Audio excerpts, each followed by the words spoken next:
looking at 1.7 for pre-calc, dealing with combinations of functions and eventually composite functions, so combining pretty much all around. Domain of the functions, we'll see where we have x values that we can use. Domain comes back again and again. We'll also see how we can combine functions using the algebra of functions, specifying domains when they're graphed.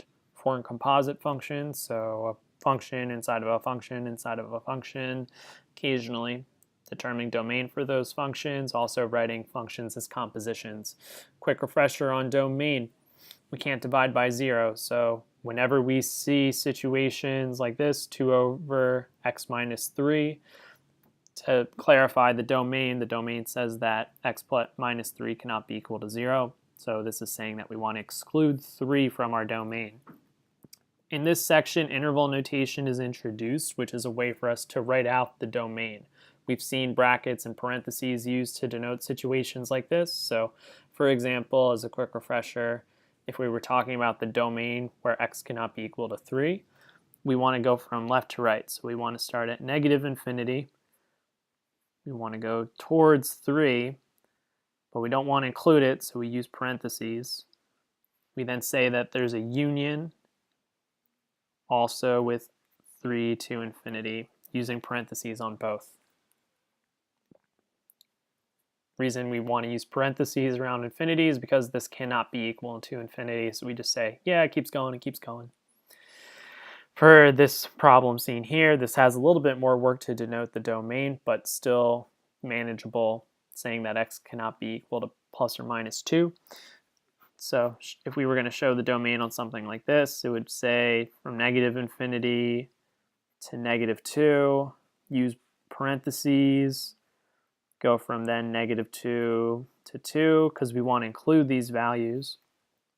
We then want to pick it back up from 2 to infinity, again using parentheses, because we don't want to include negative 2 and 2. We want to write them, but we want to use parentheses because we don't necessarily want x to be equal to 2 or negative 2, because if it was, this would then be dividing by 0, and then craziness ensues. So that's why we want to use interval notation. So as far as if we're finding the domain for functions like this, all we have to do is just clarify what this is going to be excluding pretty much. We could cross multiply and we could simplify these, but the main thing is that x minus 2 cannot be equal to 0, and also x plus 3 cannot be equal to 0. When we solve these, we can say that x cannot be equal to positive 2, x cannot be equal to negative 3. So these are the values that we want to exclude from our domain. So we can include everything up to them. We could go from negative infinity to the lowest number of the two, negative 3. Use parentheses. We then pick back up, go from negative 3 to 2, parentheses again.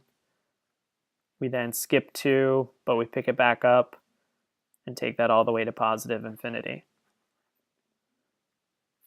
And you might be saying to yourself, why is it? Why do we have to talk about the domain? Can't we just graph these out like linear lines? Those days would be nice to still have, but with that being said, we can't always fall back on those. So let's see what this looks like when it's graphed out. Let's clear these out. We would have 1 dividing with x minus 2. This is then subtracting 1 divided with x plus 3. Notice that this looks wild. It looks as if it's going to approach 2, but as you see here, these values aren't going to actually hit 2. It just gets very, very close. So this is why we're trying to exclude these values of negative 3 and 2, because we get awfully close, but we don't want to necessarily say that they're in the domain. And so eventually we'll graph these out, we'll call them asymptotes, and we'll see how these look. But the main thing to take away from this is really just a review of domain. In the next video, we'll see how we can combine all of this.